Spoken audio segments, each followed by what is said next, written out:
नमस्कार मित्रांनो, मी प्रसाद नागरगोजे. तुम्ही पाहताय प्रसादजी take YouTube channel. प्रसादजी take YouTube चॅनलमध्ये तुम्हा सर्वांचे अगदी मनापासून स्वागत. मित्रांनो, महाडीबीटी शेतकरी योजनेअंतर्गत बॅटरी ऑपरेटेड स्प्रे पंपासाठी तुम्ही जर अर्ज केलेला असेल तर तुमच्यासाठी अत्यंत महत्त्वाची माहिती आहे. जर तुम्हाला या योजनेचा लाभ मिळवायचा असेल, या योजनेमधून तुम्हाला जर फवारणी पंप मिळवायचा असेल तर तुम्हाला एक महत्त्वाचं काम करावं लागेल. मित्रांनो, हे अर्ज आपण भरत असताना खूप अडचणीतून शेतकऱ्यांनी हे अर्ज भरलेले आहेत. पोर्टल व्यवस्थित चालत नसून सुद्धा रात्री 12 वाजेपर्यंत जागून हे अर्ज तुम्ही भरलेले आहेत. मित्रांनो, हे अर्ज तुमचे फेल जाऊ द्यायचे नसतील तर त्यासाठी खूप महत्त्वाचं काम करायचं आहे. तेव्हाच तुमची लॉटरी लागणार आहे, तुमचं नाव या लॉटरी लिस्टमध्ये येणार आहे. मित्रांनो, महाडीबीटी शेतकरी योजनेअंतर्गत कुठलाही अर्ज केल्यानंतर त्याची लॉटरी पद्धतीने निवड केली जाते आणि ही निवड प्रक्रिया करण्याच्या अगोदर आपल्याला हे काम करायचं आहे. जर तुम्ही हे काम नाही केलं तर तुमची लॉटरी लागणार नाही, तुमचं नाव या लिस्टमध्ये येणार नाही. तर मित्रांनो, त्यासाठी कोणतं काम करायचं आहे आणि ते कसं करायचं आहे याच्या संदर्भातली सविस्तर अशी माहिती आपण या व्हिडिओच्या माध्यमातून जाणून घेण्याचा प्रयत्न करणार आहोत. त्यासाठी हा व्हिडिओ कुठेही स्किप न करता शेवटपर्यंत नक्की पहा. जर तुम्ही चॅनलवर नवीन आलेले असाल तर चॅनलला सबस्क्राईब करा. तसेच समोर येणाऱ्या बेल आयकॉनवर क्लिक करून ऑल नोटिफिकेशन क्लिक करायला विसरू नका, म्हणजे आमच्या अशाच नवनवीन व्हिडिओच्या नोटिफिकेशन तुमच्यापर्यंत सर्वात अगोदर पोहोचत राहतील. तसेच मित्रांनो, आपला व्हॉट्सअप ग्रुप सुद्धा आहे, टेलिग्राम चॅनल सुद्धा आहे. व्हॉट्सअप ग्रुपची आणि टेलिग्राम चॅनलची लिंक मी डिस्क्रिप्शनमध्ये दिलेली आहे. लिंकवरती क्लिक करून तुम्ही व्हॉट्सअप ग्रुप आणि टेलिग्राम चॅनल नक्कीच जॉईन करा, कारण अशाच विविध योजनांविषयीची महत्त्वाची माहिती मी व्हॉट्सअपवरती आणि टेलिग्रामवरती सतत देत असतो. तर चला मित्रांनो, महाडीबीटी शेतकरी योजनेअंतर्गत बॅटरी ऑपरेटेड स्प्रे पंपाची लॉटरी आपल्याला लागण्यासाठी आपल्याला कोणतं महत्त्वाचं काम करायचं आहे याच्या संदर्भातली सविस्तर अशी माहिती जाणून घ्यायला आपण सुरुवात करूया.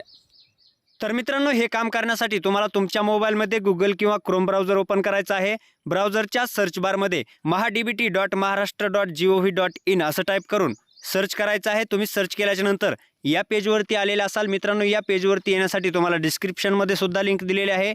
त्या लिंकवरती क्लिक करून तुम्ही डायरेक्ट या पेजवरती येऊ शकता. मित्रांनो, तुम्ही या पेजवरती आल्याच्या नंतर या पेजला स्क्रोल करा. पेज स्क्रोल केल्याच्या नंतर या ठिकाणी तुम्हाला लॉग इन करण्यासाठी ऑप्शन देण्यात आलेला आहे. या ठिकाणी तुम्हाला तुमचा लॉग इन ID टाकायचा आहे आणि तुमचा पासवर्ड टाकून लॉग इन करायचा आहे. जर तुमच्याकडे तुमचा युजर ID नसेल तर तुम्ही आधार क्रमांकाच्या माध्यमातून सुद्धा या ठिकाणी लॉग इन करू शकता. या ठिकाणी आधारवरती क्लिक केल्याच्या नंतर या ठिकाणी तुमचा आधार क्रमांक टाकून बायोमेट्रिक किंवा OTPच्या माध्यमातून तुम्ही ही पेज लॉग इन करू शकता. मित्रांनो, माझ्याकडे वापरकर्ता ID आहे, युजर ID आहे, त्यासाठी मी युजर ID वरून लॉग इन करणार आहे. मित्रांनो, या ठिकाणी तुमचा युजर ID आणि तुमचा पासवर्ड टाकायचा आहे आणि खाली दिलेला कॅप्चा फिल करून लॉग इन करा या बटनवरती क्लिक करायचं आहे. त्यानंतर मित्रांनो, महाडीबीटी शेतकरी योजनेच्या पेजवरती तुम्ही लॉग इन झालेला असाल. या ठिकाणी तुमचं अकाउंट ओपन झालेलं असेल. आता मित्रांनो, या ठिकाणी पहा, तुमची प्रोफाईल 100% पूर्ण झालेली आहे का हे पहिलं तुम्हाला पाहायचं आहे. जर तुमची प्रोफाईल 100% पूर्ण झालेली नसेल तर तुम्ही 100% पूर्ण करून घ्या.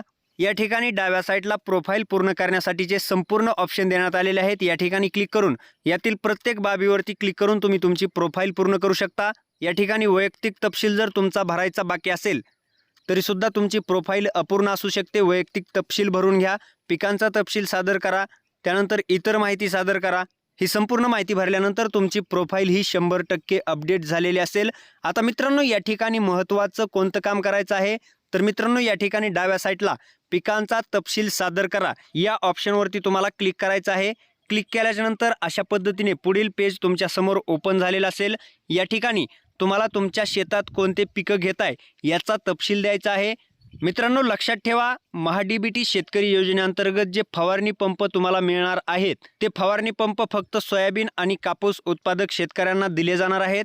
त्यामुळे या ठिकाणी तुम्हाला सोयाबीन आणि कापूस पिकाची नोंद करायची आहे. या ठिकाणी तुमच्या प्रोफाईलमध्ये जर तुमच्या सोयाबीन आणि कापूस पिकाची नोंद झालेली नसेल तर तुमची लॉटरी पद्धतीमध्ये निवड होणार नाही. तर या दोन्हीतील कोणत्याही एका पिकाची तुम्ही या ठिकाणी निवड करा. हे केल्यानंतर तुमची लॉटरी ही 100% लागणार आहे. तर मित्रांनो, सोयाबीन किंवा कापूस पिकाची नोंद कशी करायची पहा. या ठिकाणी अशा पद्धतीचं पेज तुमच्यासमोर ओपन झालेलं असेल. तुमचा तालुका, तुमचं गाव, तुमचा सर्वे नंबर सुद्धा या ठिकाणी घेतलेला असेल. आता या ठिकाणी तुम्हाला हंगाम निवडायचा आहे. मित्रांनो, हे बॅटरी ऑपरेटेड स्प्रे पंप खरीप हंगामासाठी वाटप केले जाणार आहेत. त्यासाठी या ठिकाणी खरीप हंगाम सिलेक्ट करा. त्यानंतर पिकाचा प्रकार तुम्हाला निवडायचा आहे. जर तुम्हाला या ठिकाणी कापूस पिकाची नोंद करायची असेल तर या ठिकाणी सर्वात पहिल्यांदा येणाऱ्या नगदी पिके व मसाला पिके या ऑप्शनवरती क्लिक करायचं आहे. क्लिक केल्यानंतर पुढे पीक निवडाच्या ठिकाणी क्लिक करून या ठिकाणी कापूस ऑप्शन येत आहे त्यावरती क्लिक करून तुमच्या कापूस पिकाची नोंद करायची आहे. जर तुम्हाला सोयाबीन पिकाची नोंद करायची असेल तर खाली पाहू शकता तेलबिया पिके हे ऑप्शन देण्यात आलेलं आहे. यावरती क्लिक करून या ठिकाणी तुम्ही सोयाबीन पिकाची निवड करू शकता. तर मित्रांनो, अशा पद्धतीने तुमच्या पिकाची निवड केल्याच्या नंतर पिकांचा समावेश करा या ऑप्शनवरती तुम्हाला क्लिक करायचं आहे. त्यानंतर अशा पद्धतीचा ऑप्शन तुमच्या समोर आलेला आहे. त्याच गावात पिकाची माहिती जोडायची आहे, इतर गावामध्ये पिकाची माहिती जोडायची आहे किंवा पुढे जायचं आहे. म्हणजेच मित्रांनो, याच गावातील याच सर्वे नंबरमध्ये तुम्हाला आणखी एखादं पीक जोडायचं आहे का, किंवा तुमची जमीन इतर गावामध्ये आहे आणि तिथे सुद्धा तुम्हाला एखादं पीक जोडायचं आहे का, असं या ठिकाणी विचारलेलं आहे. जर तुम्हाला ही माहिती भरायची नसेल तर पुढे जा या बटनवरती क्लिक करायचं आहे. या ठिकाणी ओके बटनवरती क्लिक करायचं आहे. आता मित्रांनो, तुमच्या सोयाबीन किंवा कापूस पिकाची नोंद या ठिकाणी झालेली आहे. ज्यावेळेस तुमचा बॅटरी ऑपरेटेड स्प्रे पंपाचा अर्ज छाननीसाठी जाईल त्यावेळेस तुमची पहिली प्रोफाईल चेक केली जाईल आणि तुमच्या प्रोफाईलमध्ये तुमच्या शेतामध्ये कोणते पिकं आहेत हे पाहूनच तुम्हाला बॅटरी ऑपरेटेड स्प्रे पंपाचा लाभ दिला जाईल किंवा लॉटरीमध्ये तुमची निवड केली जाईल. तर मित्रांनो, अशा पद्धतीने तुम्ही तुमच्या प्रोफाईलमध्ये अपडेट केल्याच्या नंतर तुमच्या प्रोफाईलमध्ये सोयाबीन आणि कापूस पिकाची नोंद केल्याच्या नंतर सोयाबीन आणि कापूस पिकासाठी लागणाऱ्या बॅटरी ऑपरेटेड स्प्रे पंपाची लॉटरी तुम्हाला 100% लागणार आहे. तर मित्रांनो, अशा पद्धतीची महत्त्वाची माहिती होती जी मी तुमच्यापर्यंत पोहोचवण्याचा प्रयत्न केला. जर तुम्हाला मी दिलेली माहिती आवडली असेल तर माझ्या व्हिडिओला एक लाईक नक्की करा, कारण एक व्हिडिओ बनवण्यासाठी मला सुद्धा खूप कष्ट घ्यावे लागतात. त्यासाठी तुमची एक लाईक माझ्यासाठी खूप मोटिवेशनल असणार आहे. तसेच मित्रांनो, हा व्हिडिओ तुमच्या जास्तीत जास्त शेतकरी मित्रांपर्यंत शेअर करायला सुद्धा विसरू नका. धन्यवाद. जय हिंद, जय महाराष्ट्र.